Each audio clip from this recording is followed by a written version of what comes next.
हज़रात मोहतरम, मैं देख रहा हूँ कि आप हजरात बड़ी दिलजमी के साथ तशरीफ़ फरमा है। बस आप हजरात 40 से 50 मिनट तक और बेदारी का सबूत दें। रात का काफ़ी हिस्सा गुजर गया है और मैं समझता हूँ कि लंबी चौड़ी तकरीर का वक्त नहीं है। बहरहाल दूर से आया हूँ तो चाहता हूँ कि 40 से 50 मिनट तक आप हजरात के सामने गुफ्तगू करूँ। तो इसके लिए ज़रूरी है कि आप हजरात पूरी तवज्जो से मेरी बात समाअत करें। हस्सानुल हिंद बेकल सावी फरमाते हैं कि कल मैं तौहीद है तेरी शहादत ए हुसैन, कल मैं तौहीद है तेरी शहादत ए हुसैन, तू न होता तो न रह जाती सदाकत ए हुसैन, और तेरी कुर्बानी ने जिंदा कर दिया इस्लाम को, वो रहेगा ता अबद तेरी बदौलत ए हुसैन, और मिल्लते इस्लाम को मिलता है एक दरसे हयात, कैसे भूले हम तेरा यौमे शहादत ए हुसैन, और एहतमाल आने को है फिर से यजीदियत का दौर, फिर जहाने नौ को है तेरी ज़रूरत ए हुसैन, हाल मेरा कुछ भी हो मेरा अकीदा है यही, बख्शवाएगी मुझे तेरी मोहब्बत ए हुसैन।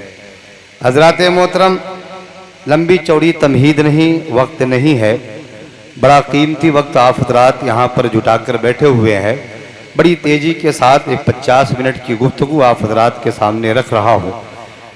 मुख्तसर ये कि मैंने खुतबा के बाद जिस आयत करीमा की तिलावत की उसके ताल्लुक़ से रब्बे कायनात जो अपने महबूब पर कुरान नाजिल फरमाया है, उस कुरान करीम में रब इरशाद फरमाता है वला तक़ूलू लिमन युक़्तलू फ़ी सबीलिल्लाहि अमवात बल अहयाउन वलाकिन ला तशऊरून, जिसका सीधा साधा तर्जुमा ये है कि जो अल्लाह की राह में कत्ल हुए उन्हें तुम मुर्दा गुमान न करना, बल्कि वो ज़िंदा हैं और तुम्हें इसकी खबर नहीं।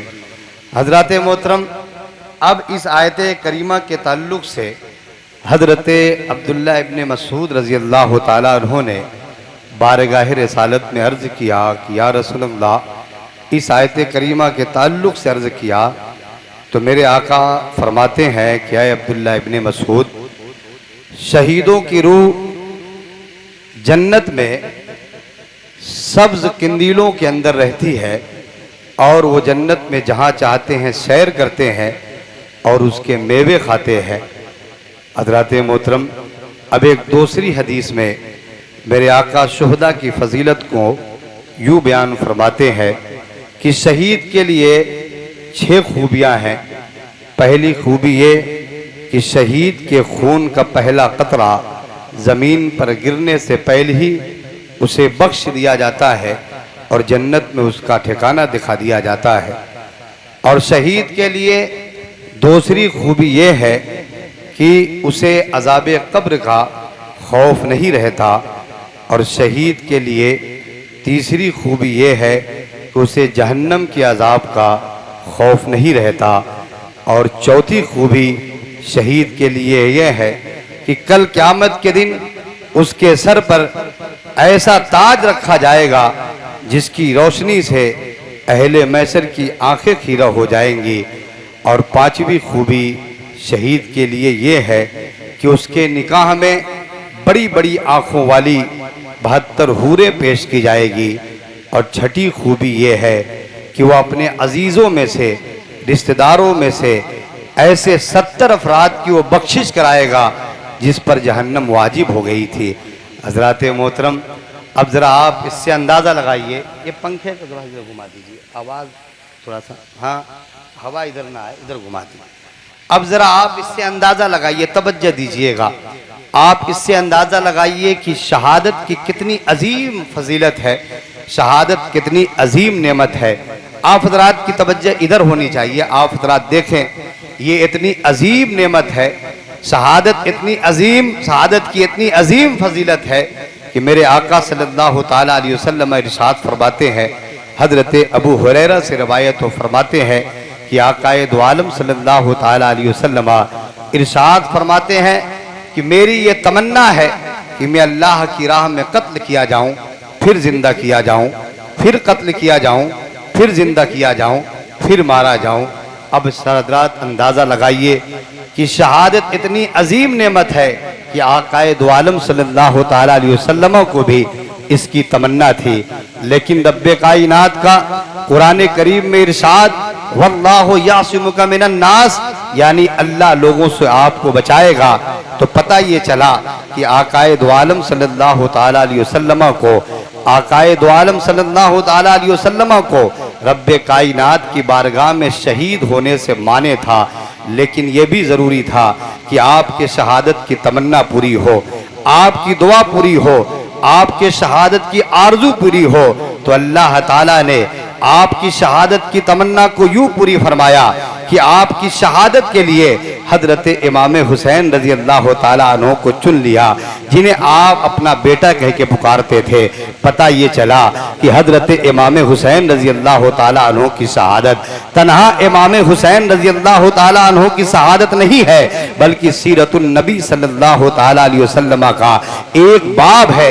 इसलिए जरूरी ये था कि इस शहादत को इतनी शोहरत मिले, इतना चर्चा मिले कि इसके मुकाबले में दुनिया की किसी शहादत को ये शोहरत ना हासिल हो सके, ये मकाम हासिल ना हो सके। यही वजह थी कि आपके शहादत के चर्चे आपके मुकद्दस बचपन ही में शुरू हो गए थे।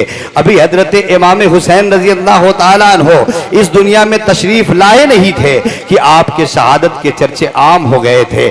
हजरत उम्मे फजल रजी अल्लाह ताला अन्हा फरमाती है, जो हजरत अब्बास रजी अल्लाह ताला अन्हु की जौजा है और आकाए दो आलम सल्लल्लाहु ताला अलैहि वसल्लम की चची जान है। हजरत उम्मे फजल फरमाती है कि एक रात मैंने बड़ा डरावना ख्वाब देखा। फिर आकाए दो आलम सल्लल्लाहु ताला अलैहि वसल्लम की खिदमत में हाजिर हुई तो अर्ज करतू या रसूलल्लाह, मेरे पेशानी पर परेशानी के आसार थे। तो आकाए दो आलम अर्ज करते हैं कि चची जान बात क्या है, मैं आपके चेहरे पर परेशानी के आसार देख रहा हूँ। तो हजरत उम्मे फजल फरमाती है कि या रसूलल्लाह, मेरे माँ बाप आप पे कुर्बान, या रसूलल्लाह मैंने रात इतना डरावना ख्वाब देखा है। तो मेरे आका फरमाते हैं चची जान अपने ख्वाब को बयान करो। तो हजरत उम्मे फजल अर्ज करती है या रसूलल्लाह, रात मैंने ख्वाब में देखा है कि आपके जिस्म मुबारक का एक हिस्सा काटा गया और उसे मेरी गोद में डाल दिया गया। मेरे आका सुन के मुस्कुरा देते हैं और फरमाते हैं कि चची जान आपने तो बड़ा ही प्यारा ख्वाब देखा है। इस ख्वाब की तामीर यह है कि मेरी बेटी फातिमा की यहाँ एक बच्चे की पैदाइश होगी, एक बच्चे की विलादत होगी और उनकी परवरिश आपके गोद में होगी। हजरत उम्मे फजल फरमाती है कि उसके चंद दिनों के बाद हजरत फातिमा की यहाँ हजरत इमाम हुसैन रजी अल्लाह ताला अन्हु की विलादत बासआदत हुई और नबी के कौल के मुताबिक उनकी परवरिश मेरी गोद में हुई। अब आप फरमाती है कि मैं आका हुसैन रजी अल्लाह ताला अन्हु को आपकी तवज्जो इधर होनी चाहिए। आप फरमाती है कि मैं आका हुसैन रजी अल्लाह ताला अन्हु को अपनी गोद में लिए हुए थी, मुझे कोई जरूरत महसूस हुई। फिर मैंने आकाए दो आलम सल्लल्लाहु ताला अलैहि वसल्लम को की गोद में दिया और अपने काम की तरफ मुतवज्जो हुई। जब अपने काम से फारिग होकर वापस आकाए दो आलम सल्लल्लाहु ताला अलैहि वसल्लम के पास आई इमाम हुसैन को लेने के लिए, तो क्या देखती हो कि आपके नबूवत वाले आंखों में आंसू जारी है। तो मैं पूछ पड़ती हूँ या रसूलल्लाह, आपके आंखों में आंसू देख रही हूँ, बात क्या है। तो मेरे आका फरमाते हैं चची जान अभी जिब्रील आए थे, उन्होंने खबर दी कि मेरे इस बेटे हुसैन को मेरी उम्मत की एक जमात करबला के मैदान में शहीद कर देगी। अल्लाहु अकबर। अब यही बात हजरत उम्मे सलमा भी बताती है। हजरत उम्मे सलमा कौन है? आकाए दो आलम सल्लल्लाहु ताला अलैहि वसल्लम की अजवाज़े पाक में से हजरत उम्मे सलमा है। हजरत उम्मे सलमा फरमाती है कि हसन हुसैन का मुकद्दस बचपन था कि इमाम हुसैन मेरे घर के आंगन में खेल रहे थे। आकाए दो आलम तशरीफ फरमा थे कि हजरत जिब्रील नाजिल हो जाते हैं और फरमाते हैं और हजरत जिब्रील फरमाते हैं कि या रसूल अल्लाह, आपके इस बेटे हुसैन को आपकी एक उम्मत की जमात करबला के मैदान में शहीद कर देगी। उसके बाद हजरत जिब्रील अलैहिस्सलाम उस जगह की मिट्टी करबोबला की मिट्टी आकाए दो आलम को अता फरमाते हैं। मेरे आका उस मिट्टी को सीने से लगा लेते हैं और रोने लगते हैं। फिर हजरत उम्मे सलमा से फरमाते हैं, ऐ उम्मे सलमा इस मिट्टी को रख लो, जिस दिन ये मिट्टी खून में तब्दील हो जाएगी तो समझ लेना कि मेरा बेटा हुसैन करबला की सरजमीन पर शहीद हो गया। अब मैं आपसे कहना चाहता हूँ, कहाँ है वो जालिम लोग जो ये कह देते हैं कि नबी के पास इल्मे गैब नहीं था। मैं कहना चाहता हूँ, और किसे इल्मे गैब कहते हैं? यही तो इल्मे गैब मुस्तफा है कि आकाए दो आलम अपने चची जान के ख्वाब की ताबीर बतला रहे हैं। यही तो इल्मे गैब मुस्तफा है कि मेरे आका ये बतला रहे हैं कि मेरी बेटी की यहाँ एक बच्चे की विलादत होगी। और किसे गैब इल्मे गैब मुस्तफा कहते हैं? यही तो इल्मे गैब मुस्तफा है कि मेरे आका उस जगह की मिट्टी भी अता फरमा रहे हैं जहां इमाम हुसैन को शहीद होना है। और किसे इल्मे गैब मुस्तफा कह रहे हैं? यही तो इल्मे गैब मुस्तफा है कि आप उम्मे सलमा को मिट्टी अता फरमाते हैं और फरमाते हैं, ऐ उम्मे सलमा इस मिट्टी को रख लो, जिस दिन ये मिट्टी खून में तब्दील हो जाए तो समझ लेना कि मेरा बेटा हुसैन करबला के मैदान में शहीद होना। बताइए चला कि नबी की निगाहे नबूवत से रब नहीं पोशीदा रहा तो खुदा की बनाई हुई चीज कैसे पोशीदा रह सकती है? आला हजरत इमाम अहमद रजा फरमाते हैं कि और कोई गैब क्या तुमसे नेहा हो भला, जब ना खुदा ही छुपा तुम पे करोड़ों दुरूद, काबे के बदरूद दुझा तुम पे करोड़ों दुरूद, तैबा के शमसूद दुहा तुम पे करोड़ों दुरूद। नारे रिसालत उलमाए अहले सुन्नत जिक्र शुहदाए करबला, नारे तकबीर, आप नारे रिसालत। पूरी तवज्जो, बड़ी कीमती बात कर रहा हूं। ये मुहर्रमुल हराम का महीना है। अल्लाहु अकबर। ये इस्लामी साल का पहला महीना, ये इस्लामी साल का पहला महीना। और इस्लामी साल का आखिरी महीना क्या है? जिलहिज्जा, यानी इस्लाम का पहला महीना मुहर्रमुल हराम से शुरू होता है और जिलहिज्जा पे खत्म हो जाता है। कहने का मतलब यह है कि जब इस्लामी साल का आखिरी महीना जिलहिज्जा पे खत्म होता है तो खत्म होते हमें एक पैगाम देता जाता है कि हम जिलहिज्जा की 10वीं तारीख को हम हजरत इब्राहिम अलैहिस्सलाम की सुन्नत को जिंदा करते हुए रब की बारगाह में कुर्बानी पेश करते हैं। और जब इस्लामी साल का पहला महीना मुहर्रमुल हराम से शुरू होता है तब भी हमें एक याद दिलाता है कि मुहर्रम की 10वीं तारीख को हजरत इमाम हुसैन रजी अल्लाह ताला अन्हो ने अपने खानदान अहले बैत के साथ करबला के मैदान में आपने कुर्बानी पेश की थी। कहने का मतलब यह है कि वो भी 10 तारीख को, ये भी 10 तारीख को, वो भी नबी का लाल, ये भी नबी का लाल, उनकी भी कुर्बानी बेमिसाल, इनकी भी कुर्बानी बेमिसाल। वो भी बड़ी शान वाले, ये भी बड़ी शान वाले। उन्होंने बचपने का वादा निभाया, उन्होंने ख्वाब निभाया, इन्होंने बचपने का वादा निभाया। वो काबा को बनाने वाले, ये काबा को बचाने वाले, वो सब्र की इब्तिदा, ये सब्र की इंतहा कि गरीबों सादा और रंगी है दास्ताने हरम, निहायत इसकी हुसैन की, निहायत इसकी हुसैन इब्तिदा है इस्माइल। कहने का मतलब यह है कि जब जिलहिज्जा की 10वीं तारीख को तारीख हमें बतलाती है कि जब मिना के मैदान में जनाब इब्राहिम अलैहिस्सलाम अपने लख्ते जिगर जनाब इस्माइल अलैहिस्सलाम को अल्लाह की बारगाह में कुर्बान कर रहे थे, तो तारीख हमें बतलाती है कि जनाब इस्माइल अलैहिस्सलाम ने कहा था कि बाबा जान आप बवक्ते ज़बा अपनी आंखों पर पट्टी बांध लीजिए ताकि ज़बा होने वक्त जब मैं तड़पूं तो मेरा तड़पना देखकर कहीं आपको रहम ना आ जाए और ये कुर्बानी अल्लाह की बारगाह में कबूल ना हो। तो तारीख हमें बतलाती है कि जब जनाब इब्राहिम अलैहिस्सलाम अपने लख्ते जिगर को मिना के मैदान में कुर्बान कर रहे थे तो आपके आंखों पर पट्टी थी। लेकिन आओ करबला के मैदान में मैं कहना चाहता हूँ कि जनाब इस्माइल अलैहिस्सलाम की याद मनाना अगर ईमान है तो इमाम हुसैन की याद मनाना ईमान का हिस्सा है। लेकिन हजरत इस्माइल अलैहिस्सलाम नबी है और जनाब इमाम हुसैन उम्मती है। कोई नबी कोई उम्मती अपने नबी से हरगिज मर्तबे में आगे नहीं बढ़ सकता। लेकिन मैं आपको एक झलक दिखलाना चाहता हूं कि जब जनाब इब्राहिम अलैहिस्सलाम मिना के मैदान में अपने लख्ते जिगर की कुर्बानी पेश कर रहे थे तो आपके आंखों पर पट्टी बधी हुई थी। लेकिन आओ करबला के मैदान में जब 10 मुहर्रमुल हराम को आका हुसैन कुर्बानी पेश कर रहे हैं तो तारीख हमें बतलाती है कि आका हुसैन के आंखों पर कोई पट्टी नहीं है। हजरत अब्बास अलमबरदार के बाजू काटे जा रहे हैं। तारीख हमें बतलाती है कि आका हुसैन की आंखों पर कोई पट्टी नहीं है।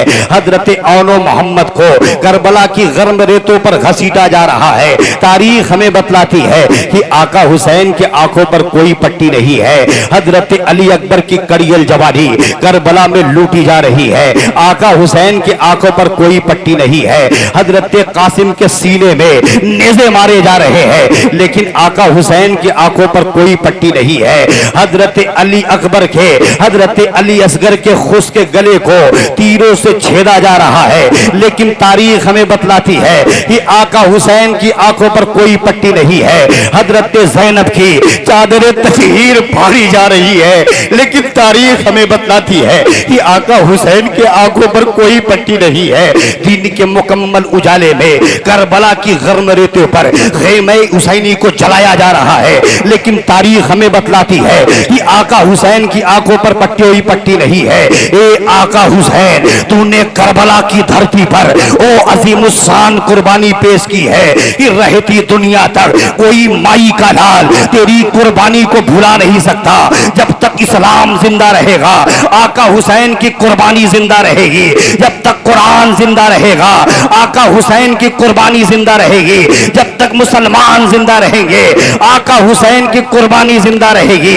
ये मिल्लत इस्लाम को मिलता है एक दर्स हयात, कैसे भूले हम तेरा यौमे शहादत है हुसैन। इमाम हुसैन की कुर्बानी, आप इमाम हुसैन के नाम पर बैठे हैं। जब या मोहब्बत से आप या हुसैन के नारे लगाएंगे और आपकी आवाज अर्श के कंगूरों से टकराएगी तो अल्लाह के फरिश्ते इमाम हुसैन की बारगाह में अर्ज करेंगे, अभी तेरे चाहने वाले दीवाने जिंदा हैं, अभी तेरे मानने वाले जिंदा हैं, जमाने को बेदार तो हो लेने दो, हर कौम पुकारेगी हमारे हैं हुसैन। हजरात मोहतरम तवज्जो चाहूंगा, आप हजरात की तवज्जो इधर उधर होनी नहीं चाहिए। 50 मिनट की गुफ्तगू है, बड़ी दूर से आया हूँ, सुनकर जाइएगा। आप हजरात देखें, तवज्जो दीजिए। आप हजरात को मैं बताना चाहता हूँ कि कौन हुसैन। अल्लाहु अकबर। आप दुनिया में बहुत सारे जलसे होते हैं, कुछ लोग जलसा करते हैं अपनी क़यादत का, तो कुछ लोग जलसा करते हैं अपनी सियासत का, तो कुछ लोग जलसा करते हैं अपनी हिमायत का। आज हम यहाँ रसूलपुर में जलसा कर रहे हैं इमाम हुसैन की शहादत का। मैं कहता हूँ जिन्हें आका हुसैन से प्यार नहीं, मियाँ हमें उसके कलमे पर एतबार नहीं। जो आका हुसैन के दर का गुलाम नहीं, हमें उसके मुसलमान होने पर एतबार नहीं। अब आप देखें कौन हुसैन, ओ हुसैन जिनके बारे में मेरे आका फरमाते हैं, अल हसनो वल हुसैनो सैयदा शबाब अहलिल जन्ना, यानी हसन हुसैन जन्नती जवानों के सरदार है। कैसे सरदार? जैसे हजरत अबू बकर सिद्दीक उम्मत के सिद्दीकीन के सरदार, जैसे हजरत उमर उम्मत के आदिलीन के सरदार, जैसे हजरत उस्मान गनी उम्मत के शरीफों के सरदार, जैसे हजरत अली उम्मत के वलियों के सरदार, जैसे हजरत फातिमा जन्नती औरतों की सरदार, ऐसी आका हुसैन जन्नती जवानों के सरदार। अल हसनो वल हुसैनो सैयदा शबाब अहलिल जन्ना। हसन हुसैन दोनों जन्नती जवानों के सरदार है। तो मेरे आका ने फरमाया कि हुसैन व मिन्नी व अना मिनल हुसैन, हुसैन मुझसे है और मैं हुसैन से हो। तो अबू बकर ने कहा हमारे हैं हुसैन, अली ने कहा, हजरत उमर ने कहा हमारे हैं हुसैन, उस्मान ने कहा हमारे हैं हुसैन, अली ने कहा हमारे हैं हुसैन, फातिमा ने कहा हमारे हैं हुसैन, सहाबा ने कहा हमारे हैं हुसैन, ताबीईन ने कहा हमारे हैं हुसैन, तबे ताबीईन ने कहा हमारे हैं हुसैन, अइम्मे मुज्तहिदीन ने कहा हमारे हैं हुसैन, औलियाए दीन ने कहा हमारे हैं हुसैन, उलमाए रब्बानीन ने कहा हमारे हुसैन। वो हुसैन जिसके हे में इस्लाम की हया है, वो हुसैन जिसके सीन में इस्लाम की सलामती है, वो हुसैन जिसके ये में इस्लाम की यारी है, वो हुसैन जिसके नून में निजाम मुस्तफा का जलवा। मैं कहना चाहता हूँ कि वो आका हुसैन, कसम खुदा की, करबल की सरजमीन पर एक तारीख बतलाई जाती है कि करबला की सरजमीन पर इमाम हुसैन हारे थे और यजीद जीता था, लेकिन इमाम हुसैन हार कर भी जीत गए और यजीद जीत कर भी हार गया। मैं कहना चाहता हूँ यजीद की यही हार है कि आज यजीद का नाम लेवा कोई नहीं है, आज यजीद के नाम से फातिहा दिलाने वाला कोई नहीं है, आज यजीद के नाम से कसीदे पढ़ने वाला कोई नहीं है, आज यजीद के नाम से नियाज दिलाने वाला कोई नहीं है, आज यजीद के नाम पर अपने बच्चों का नाम रखने वाला कोई नहीं है। और आका हुसैन की यही जीत है कि इमाम हुसैन करबला की सरजमीन पर बज़ाहिर हारे थे, लेकिन आप जीत गए थे। आका हुसैन की यही जीत है कि अगर कहीं शरबत बट रहा है तो आका हुसैन के नाम का, अगर कहीं खिचड़ा पक रहा है तो आका हुसैन के नाम का, अगर कहीं मजलिसें सज रही है तो आका हुसैन के नाम की, अगर कहीं कसीदे पढ़े जा रहे हैं तो आका हुसैन के नाम के, अगर कहीं नारे लग रहे हैं तो आका हुसैन के नाम के, अगर कहीं पे कुछ कहा जा रहा है तो आका हुसैन के नाम का। ए आका हुसैन, तू करबला की सरजमीन पर कुर्बानी देखे। अरे यजीद तो जीता था लेकिन जीत कर जमाने से मिट गया। ए आका हुसैन, तू करबला की सरजमीन पर हार के पूरी दुनिया पे छा गया। असल में इमाम हुसैन की हार यजीद की मौत है, यजीद की मौत है। तभी किसी शायर ने कहा था कि दौरे हयात आएगा कातिल कज़ा के बाद, है इब्तिदा हमारी तेरी इंतहा के बाद। ये कत्ले हुसैन असल में मर्गे यजीद है, इस्लाम जिंदा होता है हर करबला के बाद। अल्लाह अकबर, अल्लाह अकबर, या रसूल अल्लाह, या रसूल अल्लाह, या रसूल अल्लाह, या रसूल अल्लाह। जिंदाबाद जिंदाबाद जिंदाबाद जिंदाबाद जिंदाबाद जिंदाबाद। तवज्जो दीजिए। अल्लाह अल्लाह, क्या बात है। मजमा बड़ा बेदार है। आप हजरात तवज्जो दे। 10 मिनट और तकरीर मैंने बढ़ा दिया, अब 1 घंटा करूंगा। इसी तरह मजमा रहा। आप हजरात तवज्जो दीजिए। अल्लाह अकबर। आइए देखिए, दुनिया में बहुत सारे नाना भी आए, अब बहुत सारे नवासे भी आए, और अपने नानाओं ने अपने नवासों से बहुत प्यार किया, लेकिन जितनी मोहब्बत और जितना प्यार आकाए दो आलम सल्लल्लाहु ताला अलैहि वसल्लम ने अपने नवासों से किया, कोई नाना अपने नवासों से उतनी मोहब्बत कर ही नहीं सकता। क्योंकि नाना है अगर बेमिसाल तो नवासा है बेमिसाल। अगर नाना है मकाम वाला तो नवासा भी है मकाम वाला।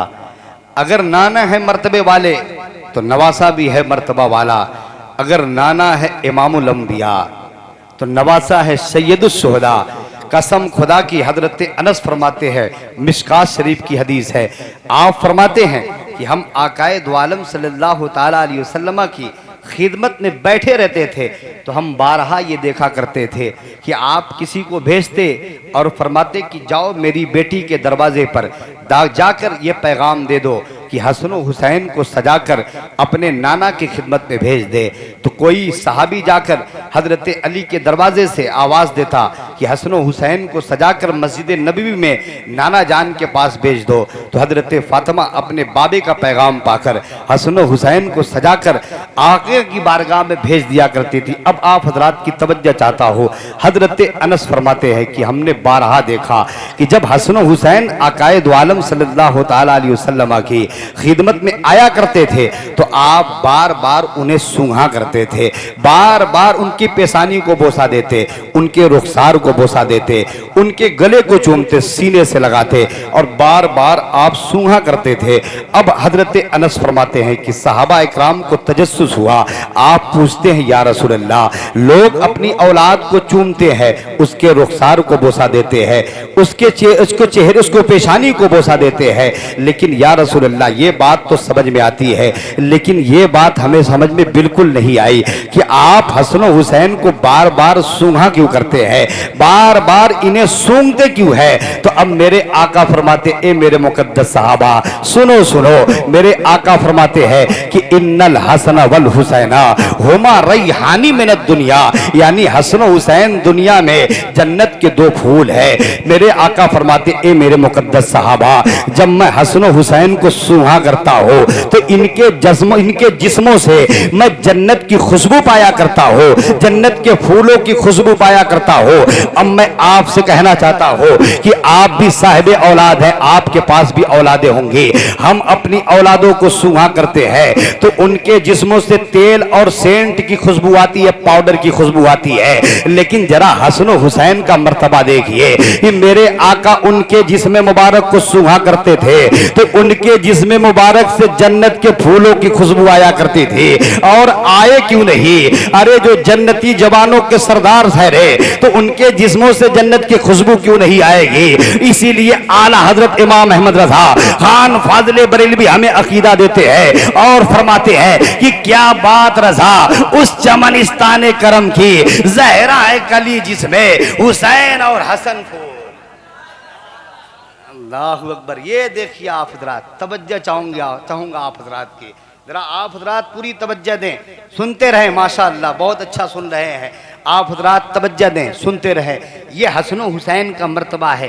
हजरत बरीरा, मिशकात शरीफ की हदीस, हजरत बरीरा फरमाते हैं कि हम आकाए दो आलम की खिदमत में आए, जुमा का दिन था, मस्जिद नबवी में आकाए दो आलम सल्लल्लाहु ताला अलैहि वसल्लम मस्जिद नबवी के मिंबर से जुमा का खुतबा इरशाद फरमा रहे थे। अब एक मसला आप समझ लीजिए, एक होती है जुमा की तकरीर और एक होता है जुमा का खुतबा।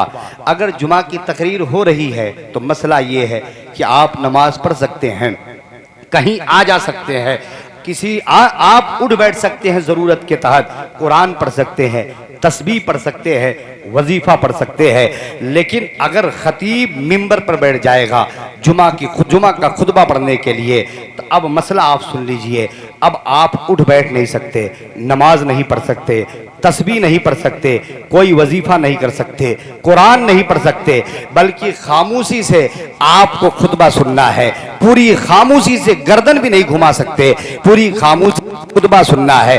अब आप हजरात की तवज्जो चाहूंगा, जरा देखिएगा कि हसन हुसैन का मर्तबा क्या है।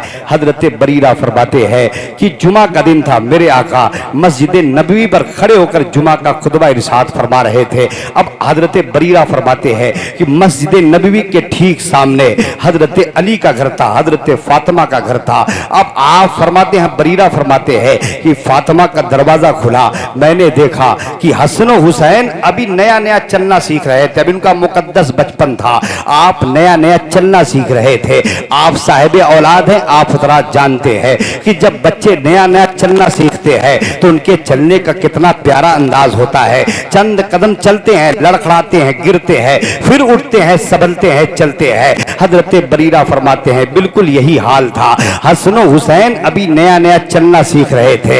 हजरत बरीरा फरमाते हैं कि फातिमा का दरवाजा खुला। अब दोनों मासूम शहजादे बड़ी मासूमियत से धीरे धीरे चलते चलते नाना जान की तरफ मस्जिद नबवी में बढ़ रहे हैं और आकाए दो आलम मस्जिद नबवी के मिंबर पर खड़े होकर जुमा का खुतबा इरशाद फरमा रहे थे। अब ये दोनों धीरे धीरे बढ़ रहे हैं। हजरत बरीरा फरमाते हैं कि उनका चलना इतना प्यारा लग रहा था कि मैं गर्दन घुमाकर उन दोनों शहजादों का चलना देख रहा था। अब हजरत बरीरा फरमाते हैं वो चलते हैं, संभलते हैं, गिरते हैं, उठते हैं, खड़े होते हैं, चलते हैं, धीरे धीरे चलते चलते मस्जिद नबवी के गेट से अंदर दाखिल हो जाते हैं। अब जैसी मेरे आका की नजर पड़ती है तो हजरत बरीरा फरमाते हैं फनज़ल रसूलुल्लाह सल्लल्लाहु तआला अलैहि वसल्लम मिनल मिंबर, यानी मेरे आका मिंबर से उतर जाते। मैं आपसे कहना चाहता हूँ कि मेरे आका जुमा का खुतबा दे रहे थे, तवज्जो चाहूंगा, मेरे आका किसी सहाबी से नहीं फरमाते हैं कि अबू बकर दौड़े शहजादे आ रहे हैं उन्हें गोद में उठाओ। हजरत उमर से नहीं फरमाते हैं कि शहजादों को गोद में उठा लो। हजरत उस्मान से नहीं फरमाते हैं कि शहजादों को गोद में उठा लो। हजरत अली से नहीं फरमाते हैं कि बच्चे आ रहे हैं उन्हें संभालो।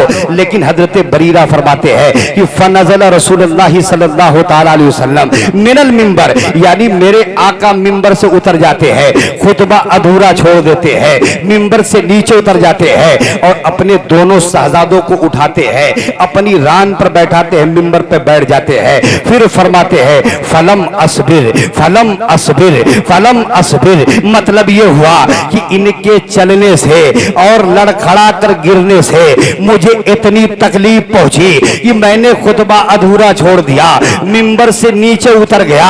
अब मैं आपसे कहना चाहता हूं कि जरा आप सोचे कि हसन हुसैन का मुकद्दस बचपन में चलने से, लड़खड़ा कर गिरने से आकाए साकाइना सल्लल्लाहु तआला अलैहि वसल्लम को इतनी तकलीफ पहुंची कि आपने खुतबा अधूरा छोड़ दिया, मिंबर से नीचे उतर गए। तो जिन जालिमों ने करबला के मैदान में हजरत अब्बास अलंबरदार के बाजू काटे, उससे आका हुसैन को कितनी तकलीफ पहुंची होगी। जिन जालिमों ने हजरत जैनब की चादरे ततहीर को फाड़ा, उससे आकाए दो आलम को कितनी तकलीफ पहुंची होगी। जिन जालिमों ने हजरत कासिम के सीने में नेज़े मारे, उससे आकाए दो आलम को कितनी तकलीफ पहुंची होगी। जिन जालिमों ने हजरत अली अकबर की कड़ियल जवानी करबला के मैदान में लूटी, उससे आकाए दो आलम को कितनी तकलीफ पहुंची होगी। जिन जालिमों ने औनो मोहम्मद को करबला की गर्म रेतों पे घसीटा, उससे आकाए दो आलम को कितनी तकलीफ पहुंची होगी। जिन जालिमों ने 6 माह के नन्हे अली असगर के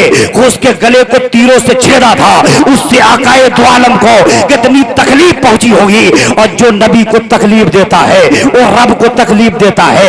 नबी से मोहब्बत रब से मोहब्बत है, नबी से दुश्मनी रब से दुश्मनी है, नबी से अदावत रब से अदावत है, और नबी की रजा रब की रजा है। आला हजरत फरमाते हैं कि खुदा की रजा चाहते हैं दो आलम और खुदा चाहता है रजाए मोहम्मद, ज़हे इज्जत व इतलाहे मोहम्मद।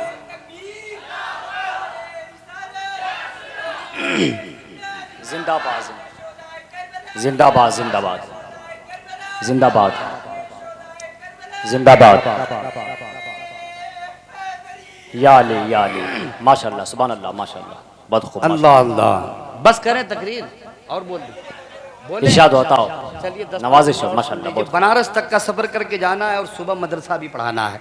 आप हजरात आखिरी बात सब तवज्जो दीजिएगा, देखें इरशाद हो। ये आका हुसैन का मर्तबा है। अल्लाह अल्लाह। आज 1380 साल का जमाना गुजर गया।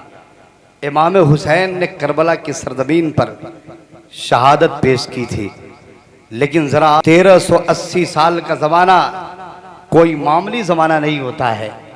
किसी चीज को भुलाने के लिए 1380 साल का जमाना काफी नहीं, बहुत काफी होता है। लेकिन जरा आप सोचें कि आज 1380 साल का अरसा गुजर गया, लेकिन इमाम हुसैन हमारी धड़कनों में जिंदा है, हमारे दिलों में जिंदा है, हमारे आंखों में जिंदा है, हमारे कलेजों में जिंदा है, हमारी रूहों में जिंदा है, हमारे घरों में जिंदा है, हमारी गलियों में जिंदा है, हमारे खुतबों में जिंदा है, हमारे घरों में जिंदा है, हमारी तकरीरों में जिंदा है, हमारे मिंबरों पे जिंदा है। 1400 साल का जमाना लगभग मामूली जमाना नहीं होता है। किसी चीज को भुलाने के लिए लोग 5 सालों में, 3 सालों में, 10 सालों में बड़ी बड़ी कुर्बानियों को फरामोश कर देते हैं, भुला देते हैं। लेकिन आखिर क्या वजह है कि आज 1380 साल का जमाना गुजर गया लगभग, लेकिन हम इमाम हुसैन की कुर्बानी को नहीं भूले। एक नई चीज आप हजरात को सुना कर जाता हूं, आज इसी का फैसला करना है कि आखिर क्या वजह है कि 1380 साल का जमाना गुजर गया, लेकिन इमाम हुसैन को बच्चा बच्चा याद करता है, हमारी बहनें याद करती हैं, हमारी माँ याद करती है। 1300 साल का ज़माना, क्या करबो बला के अलावा इस्लाम की तारीख में कोई ऐसा और वाक़या नहीं है जो दिल को तड़पा देने वाला था, दिल को दहला देने वाला था। नहीं नहीं, इस्लाम के दामन में ऐसे बेशुमार वाक़यात रोनुमा हुए हैं जो दिल को दहला देने वाले थे, रुला देने वाले थे। लेकिन क्या वजह है कि 1380 साल का ज़माना गुजर जाने के बाद आज इमाम हुसैन के नाम पर ये अपनी नीत को, अपनी मीठी नीत को छोड़कर यहाँ पर हाजिर हैं। और 1300 साल 1380 साल का ज़माना गुजरने के बाद भी हम इमाम हुसैन को नहीं भूले। आज इसी एक सवाल का जवाब आप लेकर जाइएगा, उसके बाद तकरीर खत्म हो जाएगी। मैं कहना चाहता हूँ ऐसी बात नहीं है कि सिर्फ करबो बला ही एक ऐसा वाकया है जो दिल को तड़पा देने वाला था। नहीं नहीं, चलिए आप बगदाद की तबाही ले लीजिए। ओ बगदाद, जहां पर हमने हुकूमत करके हमने इल्म का माहौल दिया था, पूरी दुनिया को तालीम तरबियत का माहौल दिया था। ओ बगदाद की सरजमीन, जहां पर हमने हुकूमत करके पूरी दुनिया को बेदारी का शऊर दिया था। लेकिन जब बगदाद पर मुसलमानों की तबाही आई तो कसम खुदा की चंगेज और हलाकू की बेरहम फौजों ने बगदाद की सरजमीन पर ओ खूनी खेल खेला था कि एक दिन में 6 लाख मुसलमानों को ज़ब्ह किया था। बगदाद की गलियों से खून की नहर बह रही थी, बगदाद के दरो दीवार से खून की नहरें बह रही थी। चंगेज और हलाकू की बेरहम फौजें ने इस कदर मुसलमानों को ज़ब्ह किया था कि सुरफा की लाशों को कुचला गया था, उनके सरों को नेज़ों पर बुलंद किया गया था। लेकिन बगदाद की तबाही से जैसे ही 25-50 साल का जमाना गुजरा, लोग सुरफा के कुचले हुए लाशों को भूल गए। एक दिन में 6 लाख मुसलमानों के कत्लेआम को भूल गए, सब कुछ भुला दिया। लेकिन आज 1380 साल का जमाना गुजर गया है, लोग इमाम हुसैन की कुर्बानी को नहीं भूले, इमाम हुसैन की कुर्बानी को फरामोश नहीं किया। आखिर इसकी वजह क्या है, इसका फैसला सुन के जाइएगा। इस्लाम के दामन में ऐसे बेशुमार हादसात है। आप स्पेन की तबाही ले लीजिए, हम ही उन पर हुकूमत करते थे, हम ही वो मुसलमान थे जहां स्पेन पर अपना परचम लहराकर पूरी दुनिया को जिंदगी गुजारने का तरीका और सलीका दिया था। लेकिन जब स्पेन पर मुसलमानों की तबाही आई, अबू अब्दुल्ला अपना मुल्क को छोड़कर रूपोश होता है तो उसने गरनाता और तलीता के दरो दीवार पर, स्पेन के दरो दीवार पर एक हसरत भरी निगाह डाल के कहा था कि ए स्पेन के दरो दीवार, ए गरनाता के दरो दीवार, तुम इस गद्दार को माफ नहीं करोगे, आने वाली नस्लें मुझे नहीं भूलेगी। जब अबू अब्दुल्ला अपना मुल्क छोड़कर फरार होता है तो दूसरे दिन एक अय्यार और मक्कार कौम अपने सारे वदों को फरामोश करके उसी गरनाता के मदरसे में 5000 बच्चों को जमा करती है और उन बेकसूर बच्चों के पांव और हाथ को बांध दिया जाता है, जमीन पे लेटा दिया जाता है, फिर उन पर हाथी दौड़ाए जाते हैं। हाथी दौड़ते हैं, पूरा मदरसा खून से भीग जाता है, पूरी जमीन लाल हो जाती है। ये तारीख का इतना दर्दीला वाकया था कि जिसे सुनने के बाद यहाँ कौन ऐसा बाप होगा जिसका कलेजा नहीं रोएगा, वहां कौन सी हमारी माएँ होंगी जिनकी आंखें नहीं भीगी होंगी। लेकिन स्पेन की तबाही से जैसे ही आधी सदी का फासला गुजरता है, लोग सब कुछ भूल गए, उन बच्चों के बिखरे हुए जिस्म के आज़ा भूल गए, सब कुछ फरामोश कर दिया। लेकिन आज 1380 साल का जमाना गुजर गया, लोग इमाम हुसैन की कुर्बानी को नहीं भूले। चलिए, आप ये तो दूर की बात हो गई, अभी आजादी के मैदान में, जंग आजादी में, आजादी के पहले हीरो अल्लामा फजल हक खैराबादी ने जब 1857 की तहरीक चलाई थी और अंग्रेजों के खिलाफ अल्लामा फजल हक खैराबादी ने जिहाद का फतवा दिया था, उसके बाद मुसलमान जो मुत्तहिद होकर अंग्रेजों के खिलाफ जिहाद करते हैं तो उनकी चोले हिल जाती है। उसी दरमियान कानपुर में एक मस्जिद है जिसको गंज शहीदा की मस्जिद कहा जाता है। वहां पर एक दर्दनाक वाकया पेश आया कि गंज शहीदा की मस्जिद एक ऐसी खूबसूरत जगह पर थी कि अंग्रेजों की नजर थी कि इस मस्जिद को शहीद करके यहाँ पर हम कोई सरकारी बिल्डिंग कायम कर दे। तो कानपुर के मुसलमान खड़े हो जाते हैं और कहते हैं ये मस्जिद है जो तहतुस्सरा से लेके अरसे आजम तक मस्जिद है, यहाँ पर हमने अपने पाक परवरदिगार की हमद बोली है, यहाँ पर हमने सजदे किए हैं, कुरान की तिलावत किया है। मस्जिद के दाएं कोई तामीर बर्दाश्त नहीं कर सकते हैं, बाएं कोई तामीर बर्दाश्त नहीं कर सकते हैं। तो अंग्रेजों ने मस्जिद मस्जिद का एक हिस्सा गिरा दिया था तो कानपुर के मुसलमानों ने उसे तामीर करना चाहा तो अंग्रेजों ने लाठी बरसा दी थी। फिर उस वक्त कानपुर के मुसलमानों ने फैसला किया कि अंग्रेजों के संविधान में एक कानून है कि अगर 10 साल से लेकर 15 साल 16 साल तक के नाबालिग बच्चे अगर मस्जिद की तामीर कर दे तो अंग्रेज उन पर लाठी चार्ज नहीं करते। तो उन्होंने उन कानपुर की मजबूत माओ से जिन्होंने अपने नौनिहालों को उस मस्जिद की तामीर में लगा दिया था, रात के हिस्से में उन बच्चों ने मस्जिद को दीवार को बुलंद कर दिया था।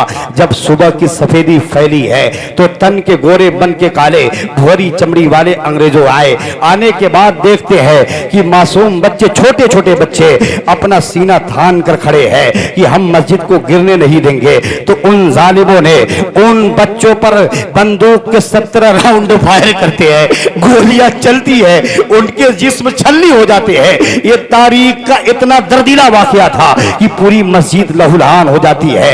ये इतना दर्दीला वाकया था कि इसके बाद मुसलमान जंग आजादी के मैदान में कूदते हैं तो मुसलमानों का काफिया ही अंग्रेजों को भारत छोड़ना पड़ा था। अब आपको एक वाकयात का तसलसल आपको दिखलाता जाओ जहां पर इस कदर खतरनाक वाकयात पेश आएंगे। आपको सीरिया की वो बच्ची तो याद होगी ना, जब सीरिया बम के धमाकों में दहल रहा था, बम फटा था और एक बच्ची का हाथ फट जाता है, उसे भर्ती किया जाता है।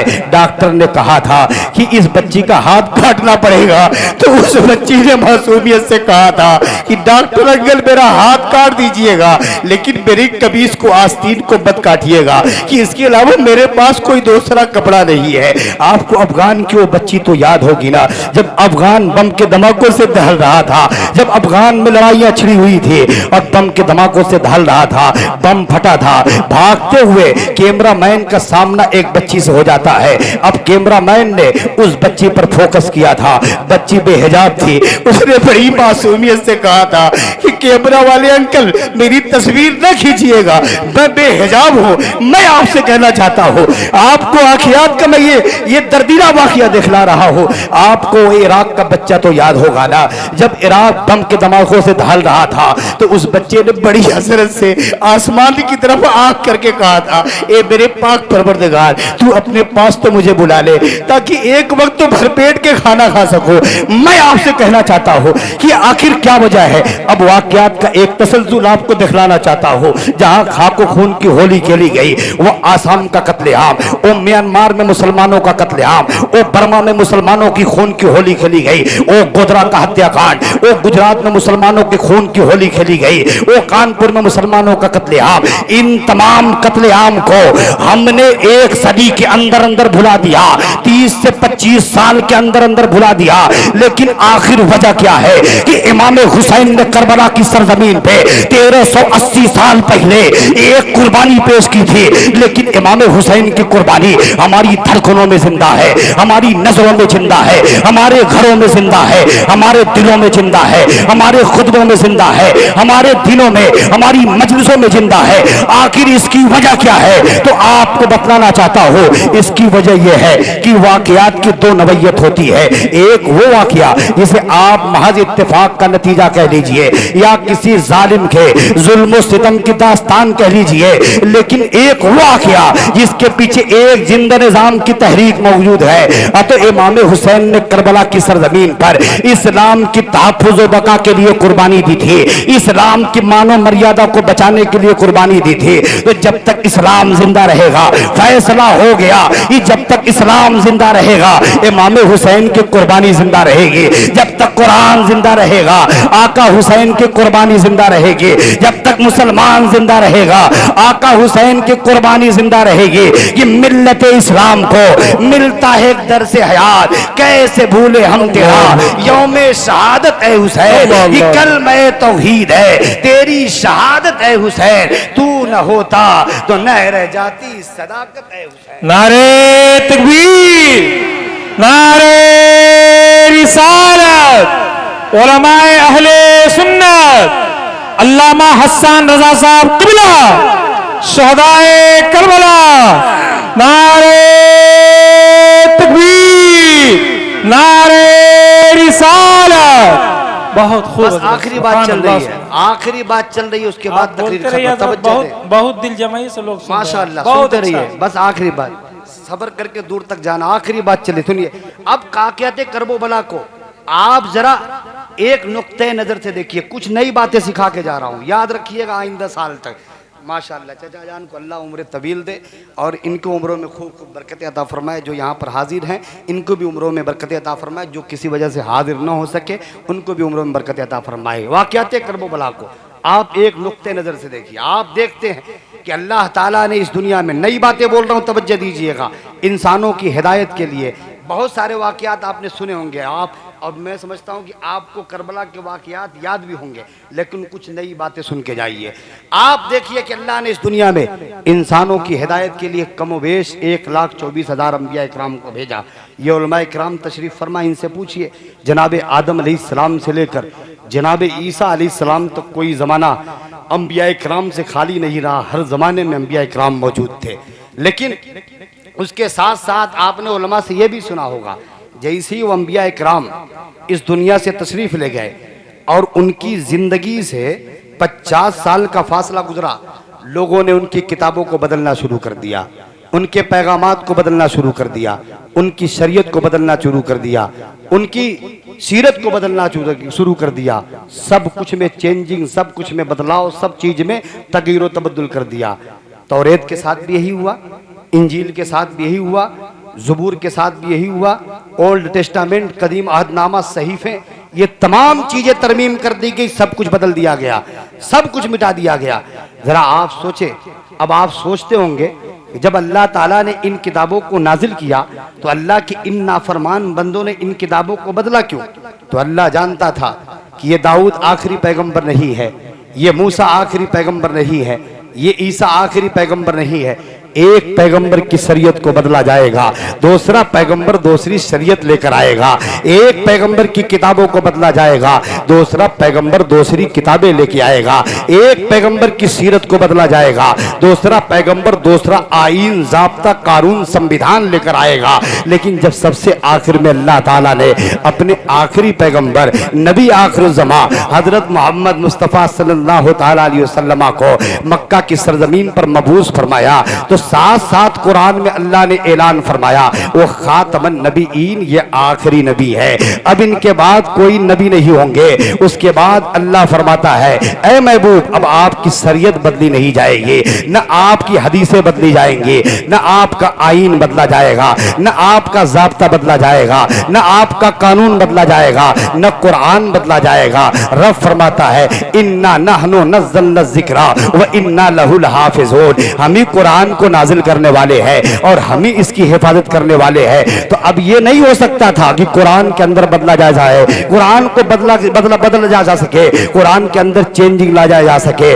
कुरान के अंदर तगय्युर तबद्दुल किया जा सके। लेकिन हाँ ये मुमकिन था कि निज़ाम के मुख्तलिफ गोशों को बाज़ाब्ता तावीलात के जरिए बदल दिया जाए, हिल्लत व हुर्मत के कानून को बिगाड़ा जाए, हुर्मत शरियत की दीवारों को फादा जाए, अपनी शरीयत का तबादला अपनी तबीयत से किया जाए, ये मुमकिन था। तो अल्लाह ने इस इम्कान का दरवाजा बंद करने के लिए इमाम हुसैन को पैदा फरमा दिया, आका हुसैन को पैदा फरमा दिया। अब आप देख लीजिए एक सदी के अंदर अंदर जब यजीद तख्त पर बैठा तो यजीद कैसा था? यजीद फासिको फाजिर था, यजीद बदतीनत था, यजीद बेहया था, यजीद बदखल्क था, यजीद बिराइयों का मुजस्समा था, यजीद शहरो शिकार का खूगर था, यजीद शराबो कबाब का आदी था, यजीद शराब पीता था, यजीद बेनमाजी था, यजीद कुरान नहीं पढ़ता था, यजीद हदीसों को नहीं मानता था, यजीद दो बहनों के एक निकाह में जमा करता था, यजीद बुराइयों का मुजस्समा था। जब यजीद तख्त पर बैठा और उसने शरीयत का तबादला शुरू कर दिया, अपनी तबीयत से शरीयत को चलाना शुरू कर दिया, तो इमाम हुसैन करबला के मैदान में खड़े होते हैं और यजीद को ललकार कर कहते हैं कि मैं यजीद के हाथ पर बैयत नहीं करूंगा, यजीद फासिको फाजिर है और हुसैन फासिको फाजिर के हाथ पर बैयत नहीं कर सकते। तो यजीदियों से कहा था आका हुसैन ने कि ए यजीदियों मुझे पहचानो, तुम मेरा खून बहाने के लिए आए हो, ए यजीदियों मुझे ये बचाओ कि जिस नबी का तुम कलमा पढ़ते हो क्या उस नबी का ये फरमान नहीं है कि हुसैन व मिन्नी व अना मिनल हुसैन, हुसैन मुझसे और मैं हुसैन से हो।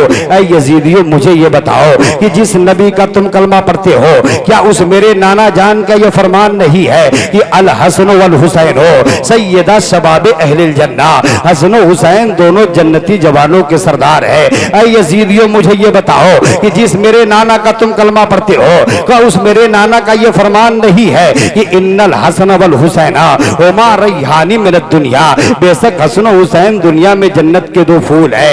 ए यजीदियों मुझे ये बताओ क्या मेरा खून बहाना तुम्हारे लिए जायज है? तो अब जो जंग की शुरुआत होती है तो पहला तीर यजीदी कमांडर ने अम्र इब्ने साद ने इमाम हुसैन की तरफ चलाया था और चलाने के बाद कहा था ऐ यजीदियो, यजीद की दरबार में गवाही देना कि मैंने पहला तीर इमाम हुसैन की तरफ चलाया था। तो आका हुसैन कहते जालिम एक तू है, एक तेरा जन्नती बाप था जो मैदान उहुद में मेरे नाना जान की जानिब आने वाले हर तीर को अपने सीने पे रोका करता था।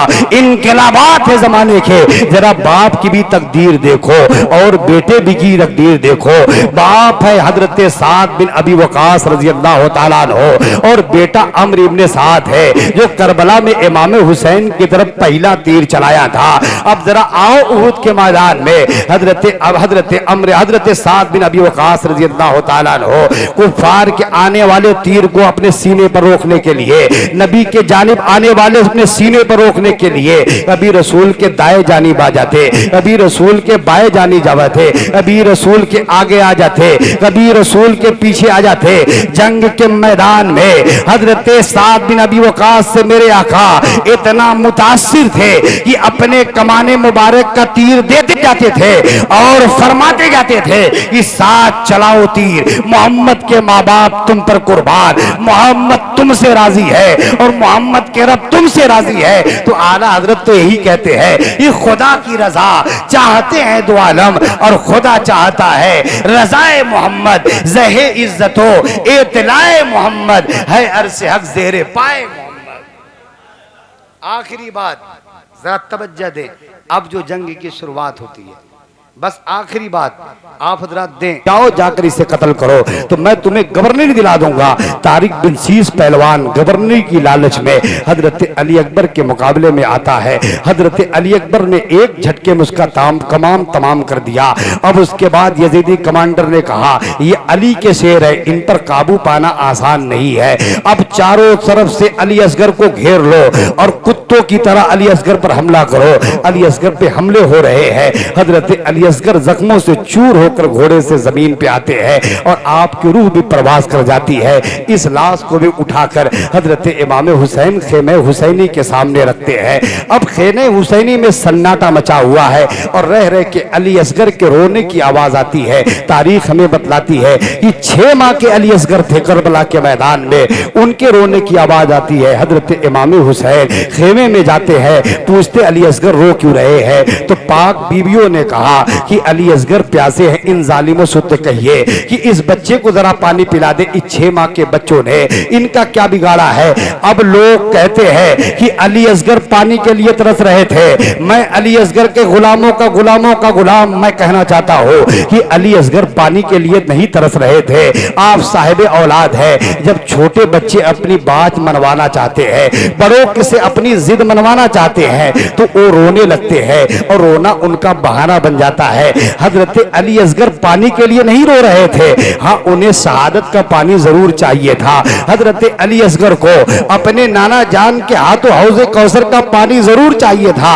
अली असगर रो के ये कह रहे थे कि बाबा जान जो जबान वाले हैं वो जबान से बोल बोल कर मैदान करबला में जा रहे हैं और मैं बेजबान हूं, मेरे पास जबान नहीं है। जब शहादत का पानी बट रहा है तो मैं कैसे करबला में जाऊं? तो अली असगर रोने लगे, पानी बहाना बन गया। हजरत इमाम हुसैन 6 माह के अली असगर को करबला के मैदान में लाते हैं और यजीदियों से कहते हैं यजीदियों इस बच्चे पर तो रहम खाओ, इस बच्चे ने तुम्हारा क्या बिगाड़ा है?